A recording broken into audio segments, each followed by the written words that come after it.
Welcome to the Finding the Magic podcast, where books come alive. I'm Tricia Copeland, a fiction author and host of this show. If you love books, finding great reads, and hearing about the story behind the story directly from the authors, this is the place for you. Whether you like fantasy, science fiction, dystopian, or romance titles, I think you'll find something to love in my playlist.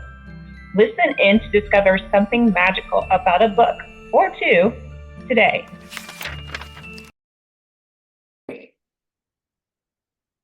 Michael. Hi, how are you? I'm good. How are you? Not too bad. Busy. Summertime's coming up. All the different plans. Work getting a little crazy. So it's been kind of chasing my own tail, it feels like sometimes. Yeah, that's hard. Yeah. Hopefully all good stuff though. Yeah, I mean, definitely in a lot of good ways. They released book 2, so that's been fun, and that's been part of the chaos is all that stuff plus a book release. So that's been part of the adventure anyway. Nice. Well, we'll catch people up. Michael Woudenberg. When we talked to you December, I looked it up just 6 months ago. I think you had just released your first book called Paradox. Oh yeah, Paradox was released last summer, so it was about 6 months after the release. Oh, 5 months actually. So yeah. Okay. So this is about a year after the first book release then. Correct. Yep. Okay. And Paradox is the first book in the Singularity series or Singularity, right? The Singularity Chronicles, correct. Singularity Chronicles, thank you. And then, so set us up. What is this series about for people that may not have listened in to your first podcast? Right. So the Singularity Chronicles started with Paradox, and Paradox is, the tagline is, in the battle over advanced AI, will we lose our humanity or learn what truly makes us human? And so it really kind of explores it's not science fiction like 100 years in the future in some fictitious world or different galaxy. It's here and now. It really kind of starts in the contemporary and does explore, like, what would it take to get us to artificial general intelligence, that is an AI that is as smart as a human, and what are the consequences of that? And so it kind of pits the brother and a sister against each other a little bit. Kira's going after trying to develop this AI and to really kind of capture their dying mother's essence. She's dying of cancer, so they're trying to like preserve the legacy of their mother. And then Noah takes the opposing approach of saying, no, let the humans be the humans. Keep them separate from the technology. And so it really kind of explores that dichotomy, and along the way trying to explore truly what it means to be human. So that the culmination of that book, I'm not going to give too many spoilers on this one. It's a little bit of an apocalyptic fiction, so there's maybe a little spoiler there.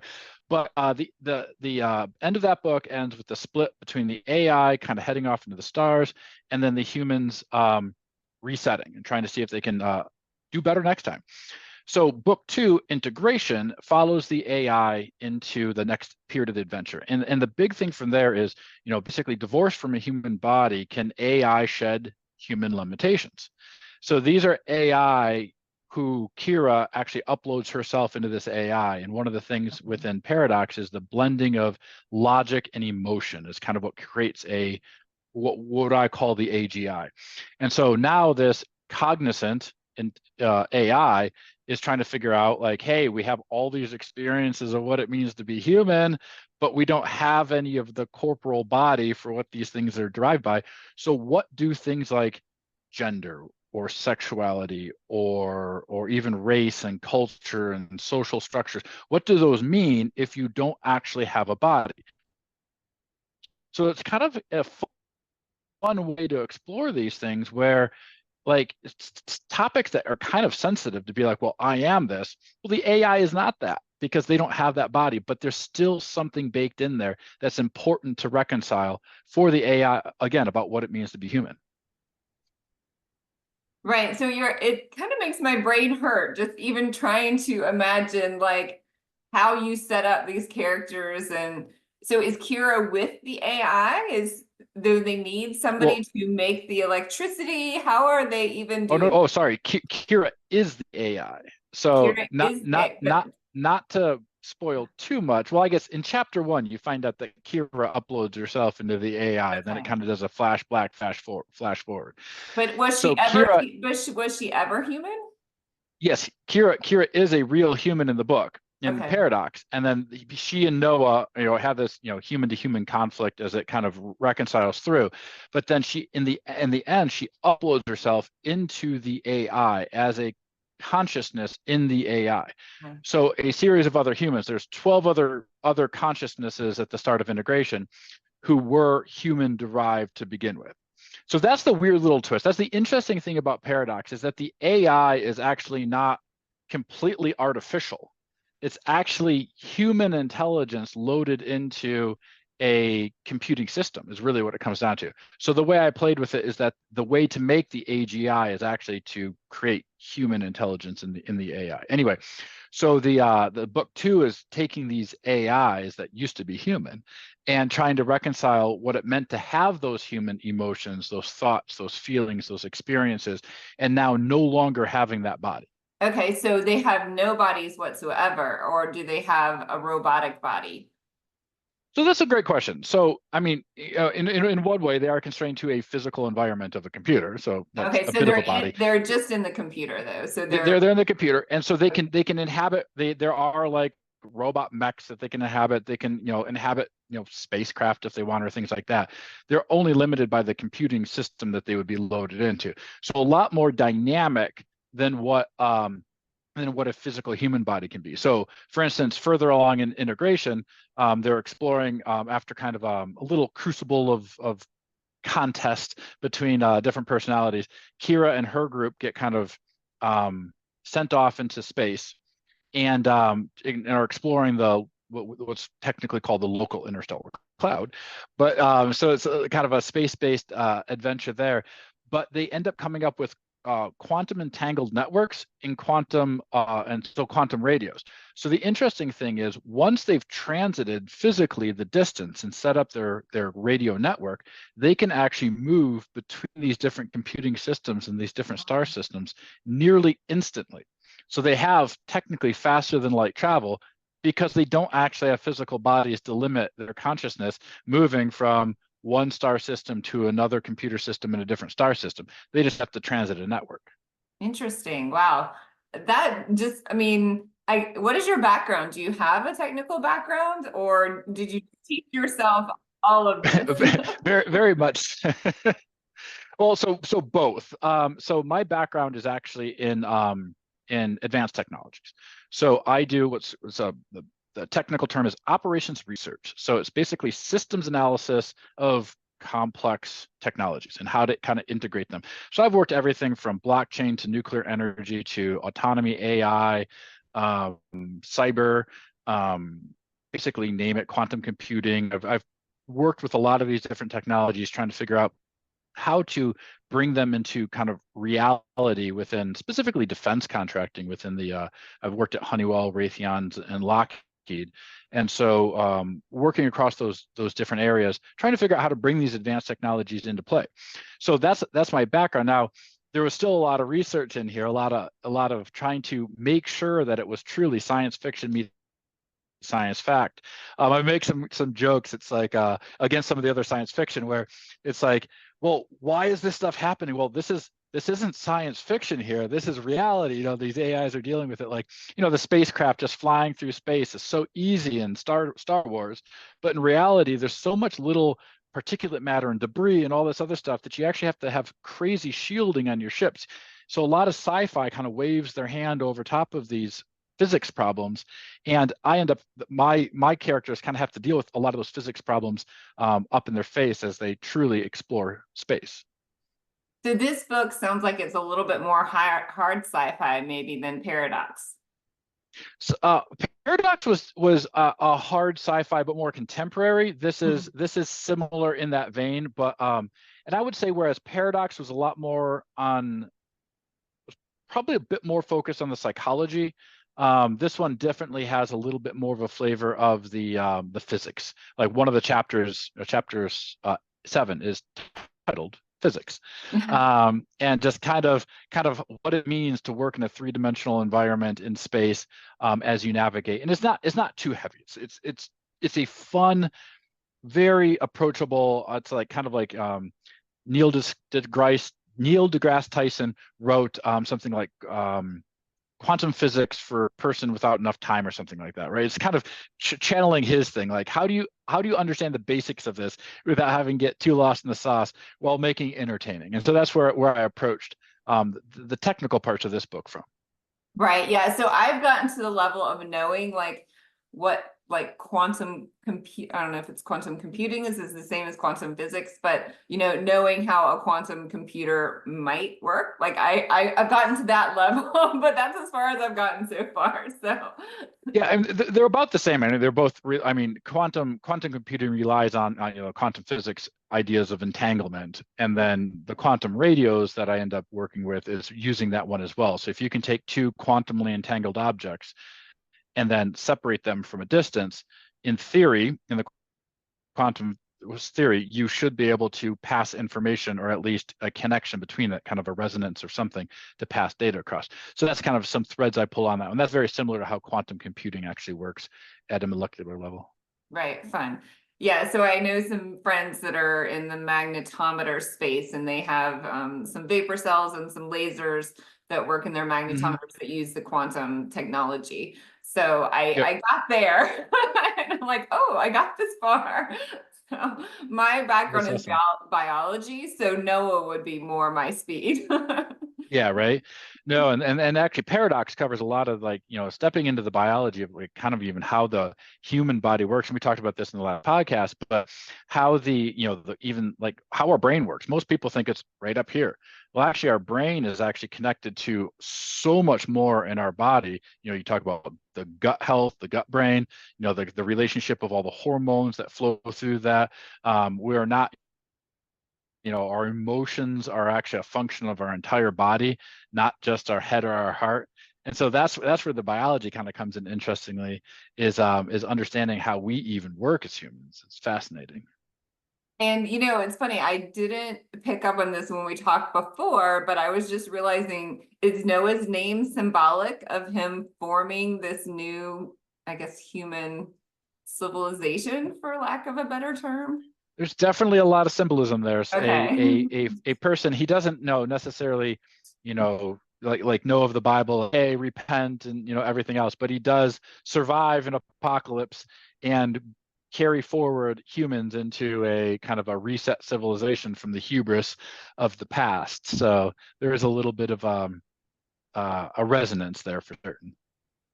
Okay, so you have the second book out. What's next? Is this a series that's going to continue? It is. So as I said, so this Paradox kind of covers in the battle over advanced AI, will we lose our humanity? The end of that one kind of splits into two threads. So integration follows the thread of the AI, exploring, again, kind of divorced from a human body. Can we shed human limitations? And then that arc kind of pauses there, and the next arc is going to take an interesting twist. And this is where I'm in the middle of all my note gathering and ideation in my head, because I have to kind of switch genres slightly. I've been writing science fiction. I went from a contemporary science fiction to kind of a hard science fiction, but this next part of the arc follows Noah or the humans in their reset. So the humans at the end of book one reset 4,000 years to basically a middle Bronze Age.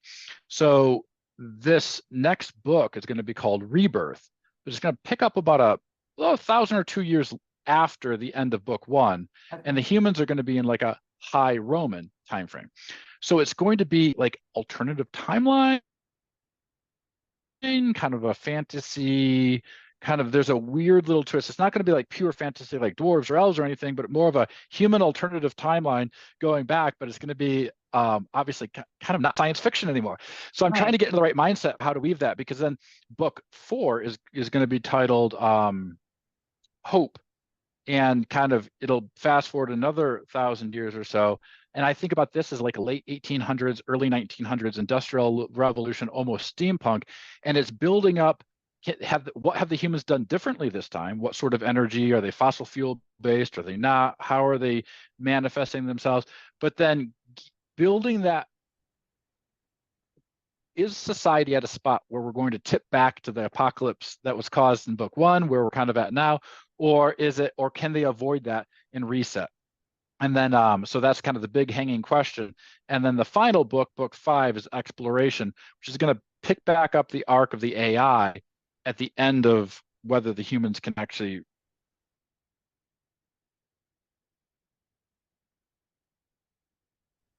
continue forward or reset again. So I anticipate a full 5 books. So the first 2 are science fiction. The next 2 are going to be kind of a alternative history, possibly steampunky, and then the 5th one's going to pick back up more of a classic science fiction thread. Interesting. So do the humans going to have all that history of knowing what happened in the apocalypse, or are they going to have lost it all? So part of the reset, they reset without the knowledge of the advanced technologies, without the knowledge of these different things. What they're going to have is they're going to have myth and they're going to have legends. Okay. And they're, kind of like what we have in a large way, like the story of Atlantis is a story of myth and legend about hubris and a reset and a wiping out of a race that we're not quite sure what to do with. And is it a warning? Is it something to avoid? Have we just lost that to history? So books 3 and 4 are going to have those echoes of that past. And that's going to be one of the interesting tensions, is there are going to be characters, I envision, who are going to be like, hey, this is a warning, we need to learn from this. And there's going to be others that are like, come on, man, that's all just legend. That's just myth. That stuff doesn't happen. We're much more advanced than that. Those are fireside stories from ignorant people. And kind of an interesting way to play with it. So they're going to have some knowledge, but whether or not they're able to put that knowledge to use or not is going to be the interesting exploration in the next 2 books. Yeah. So when you break off in singularity, when you break off in integration with book 2, is that AI just right after the first book from the apocalypse? Yeah. Okay. Yep. So that breaks off, and there's this written in 3 phases, and this is where it got to be a little interesting, because I got to play with time dilation, where they're moving at the faster or almost the speed of light. So the speed that they're experiencing is half the time that Earth is experiencing. Okay. Really kind of an interesting plot line there. But the book 2 actually covers over 3 different kind of threads. Covers 1,000 years. So it kind of jumps forward about 1,000 years in, and that allows me to pick up book 3, about 1,000 years after that. Okay. So there's not a huge break in that one, but yeah, it really does pick up right after the end of book 1, and then kind of brings you forward, brings you forward, brings you forward. Because they're AI, it's not like you lose the characters, because they are now kind of immortal in some ways. And that's another thing they have to kind of deal with, is what do you do when you don't have a physical body that will degrade? Right. As long as they have electricity, they're fine. Right? Fundamentally, right. Hopefully. Yeah, so that's interesting. Did you ever think about doing it where the 2 stories were integrated, so you would have like a chapter about what's going on with the AI and then break to I'm just wondering why you chose to do it in separate books rather than like a chapter explaining what's going on in the AI world and then a chapter showing like what's going on in the human world. I thought it would be, it's a great question. First off, I wish I had like some awesome, sophisticated answer for that one. But fundamentally, I think it was a function of keeping the threads decently constrained without losing, because I didn't want to be oscillating too much. And I had to kind of fast forward a little bit to the AI. And the AI really, I tried to also keep, Paradox was about 120,000 words. So it's a pretty good read. It's not too light. And my goal was to keep integration below 100,000 words. Okay. And so to do that, I couldn't have too many excursions left and right. And I didn't want to get too tangled, because there would be too many threads to try to pull plus because integration was really jumping 1,000 years over that period, it wouldn't have really matched up. Okay. There are a couple plays back and forth where there is interaction with Earth, Okay. but not from the Earth perspective, it's from the AI perspective. So Right. the next one's going to be kind of constrained against a tighter timeline with a series of human characters. And I anticipate having a couple threads back, maybe a prologue or a prelogue or whatever, where it's kind of like, having the AI some engagement with it. There'll be a little Easter eggs all the way through it about where there's threads, but I don't anticipate having a back and forth on that one. Plus, I honestly think the interesting art that I'm trying to play with is balancing science fiction and then kind of a fantasy and weaving them together in parallel tracks, because it's interesting because science fiction and fantasy becomes its own classification of genre that gets bundled together all the time in the marketing. And so it's interesting kind of have a foot in both doors in this series and weave Right. them back together. Right. Yeah. But because I'm thinking like the human civilizations might not even have the technology to talk to the AI people, right? If they've abandoned that Right, technology. right. And they certainly don't. And Okay. so it'll be interesting because that's where you could start to play with a little bit of that in the fourth book, where they're getting, basic radios and they're being able to, look at radio signals or things like that. Can they have these inclinations that there might be something else out there because of what they're seeing, with their basic technologies? But I don't anticipate. I'm trying to. The whole point of at the end of book one is the AI agreed to leave the humans alone and not try to screw around with them too much. So to see if they could, without any additional interference, avoid the mistakes of Paradox. Interesting. Yeah, there's so many, my mind is like circling with so many ideas or, what ifs in that storyline. So, and I have your books on my computer. They're like next on my list. So I'm excited to read both of them. Oh, awesome. So So yeah, yeah, it's I'm thinking like oh, almost, sorry. you have this sci-fi and then it's almost like the human thread is like a futuristic historical fiction because they're like recreating their society. Yeah, and it really is. It is going to be interesting, and I would like to, the whole point when I started these books, and I think we talked about it last time, was it really AI and then kind of like the reset and things like that make a great literary foil on which to really explore who we are as humans. And I think a lot of people miss that. Like, and the different conversations I've had, even since publishing Paradox, and everyone's all in a tizzy about AI in the tech and writing world. But in the middle, what's lost in it all is, what does it mean to be human? Who are we? How do we work? How do we operate? And what I really am kind of proud about Paradox and integration, and what I'm intending to continue the thread on, is these books are a great adventure. They're a great story. They're getting great reviews. I think they're like 4.9 rated on Amazon, tons of 5-star reviews.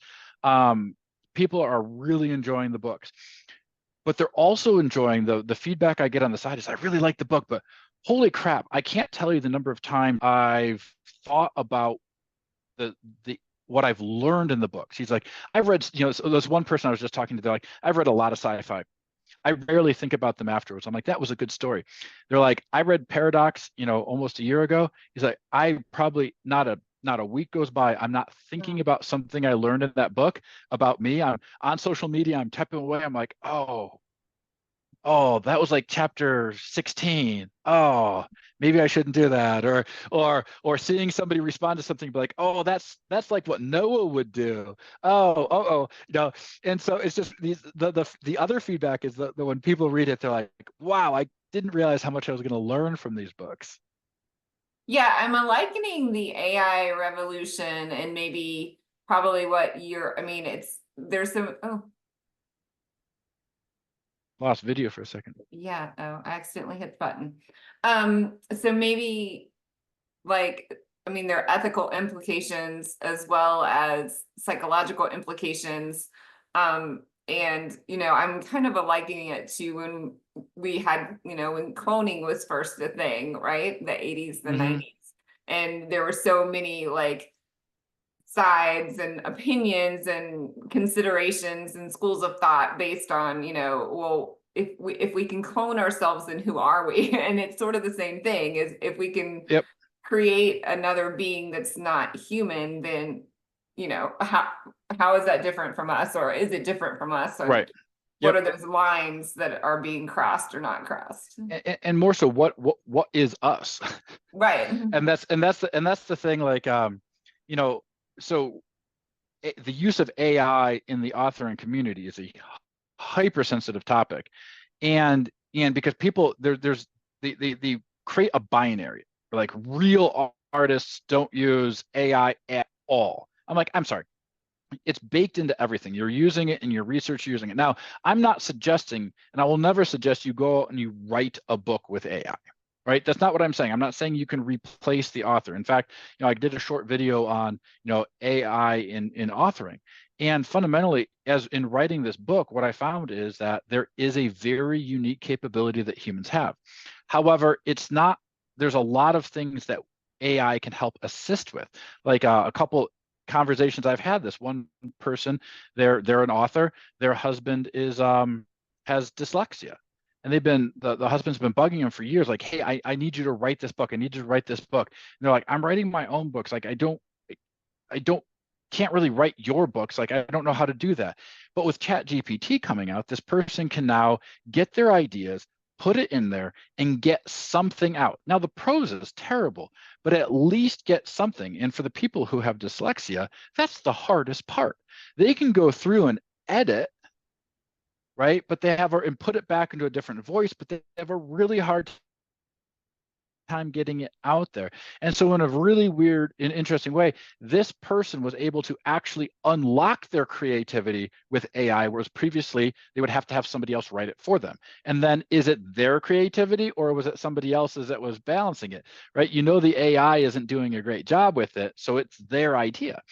And another story was, this person was this other author, she was suffering from a neurological disorder, and she needed help kind of finishing it up. And she was able to use the AI tools and help finish her manuscript and actually get it published, whereas her neurological condition was progressing to the point that that was going to be an impossibility. So there's a side here where these tools are incredibly useful, but then there's a lot of shaming in the author community for any implication of any use of AI. It's like, there's people on their badges like, zero AI content, zero AI tools, zero, and so it's a really weird thing. But in the middle is lost the nuance of how humans actually create. And I'll just kind of sum it up with a quick analogy. Plato railed against writing, against oral tradition, because he feared it would cause our minds, it was damaging creativity, because it would, everything else, right? Scribes in the late 1400s, early 1500s railed against the printing press because it was mechanistic. It took away the art of writing, because these scribes were hand scribing everything, and the printing press was neutering the art of writing. Painters railed against photographers, and photographers rail against the Instagram photographers. But in the end, we don't have less art in the world. We have more art in the world. And our writing today is based off of computers, the printing press, and the written word, all of which have been railed against in the past for having problems with it. So I'm not trying to say that everyone should just jump on and use AI, but it's more of the implication of the history of how we progress through technology and how it can actually empower versus eliminate art. Right. That's interesting, because I feel like, if you like, every time I write something, my computer will say, do you want this next? Right. Whether it's on my phone, in my email, even in a Word document, says, what about this next? Right. And that's AI basically. So if you hit tab or enter or whatever it is, that's a little bit of AI there. So, and sometimes it's not helpful, and sometimes it is. Like if you're typing the same thing over and over again, it's like, okay, just let me hit enter, and it says as if, as if, as if. Well, that's right, and this is where it's like there's a line, and because I say AI is a useful tool does not mean I'm going to say replace writers with AI, right? And I explore. Actually, back in Paradox, chapter 3 is titled Almost Intelligent, and it explores, can AI be creative? and it explores, okay, how creative are humans? And these are the things that I'm trying to actually articulate, again, these books. They're a great adventure, but they also should help us understand who we are as humans better. And hopefully that can allow us to understand what AI is and isn't, and what we should do about it ethically, morally, or otherwise. Because right now we're getting a bifurcation that's existing. I'm like, that's exactly what I'm hoping to avoid in the story. That's what caused the chaos of paradox and that gave integration its boost. Well, yeah, if you think about so many issues in, human existence, I guess there is like usually a camp on one side and a camp on the other side. And then there's some people that are like, oh no, we can marry these two things without having to be one extreme or the other. So, I guess Yep. it depends on where you fall in that spectrum. And I come from the background of technology, so I'm not afraid of it. I deal with it all the time. I'm a techno pragmatist. I'm not a techno optimist like a tech bro, Silicon Valley. We're going to embed chips in our brains, right? But I'm also not a techno pessimist. I don't see this as being the end of the world or something to panic about. I'm a techno pragmatist. I think there's a good use and a good case. And for the most part, I think what people miss about the AI story is that if you self-publish, your entire ecosystem is empowered by AI. You are able to use Amazon Kindle Direct Publishing, which drops your book in, and there's no human processing Right. it and parsing it into the EPUB format that goes out there. There's no everything, your entire interaction on Amazon Webs or Kindle Direct Publishing is all backed by AI, including how it gets promoted on the channels, how people find your book, how the algorithms promote your book. It's you can't not publish and not leverage AI, right? So that's one aspect just for contextualization. But when it talks about the writing and in the context, I mean, even doing Google searches or spell checks or things like that. And again, this isn't making a claim that you should just toss something in the chat GPT, take that out and put it in your book. That'll be rubbish. It'll be a terrible book. You won't sell very many of them. But it is the contextualization of how useful the tool can be. But again, back to the book, it's these sort of conversations about what it is about humans, what it is about the way we work. And AI makes a great literary foil on which to analyze that. Yeah, that's really neat. I'm super excited that, the second book is out and that you're continuing the series. So hopefully maybe in 6 more months, another year, we'll have you back to figure out what the humans are doing. Yeah, I'm hoping. I got to let the dust settle on. I just switched full-time day jobs, so I kind of let the dust settle on that. I'm hoping to be able to have book 3 out within the next year. I just got to sit down and crank it out. But right now, I'm kind of in the let the dust settle from book 2, get my brain in order for book 3, and then I can just sit down and write.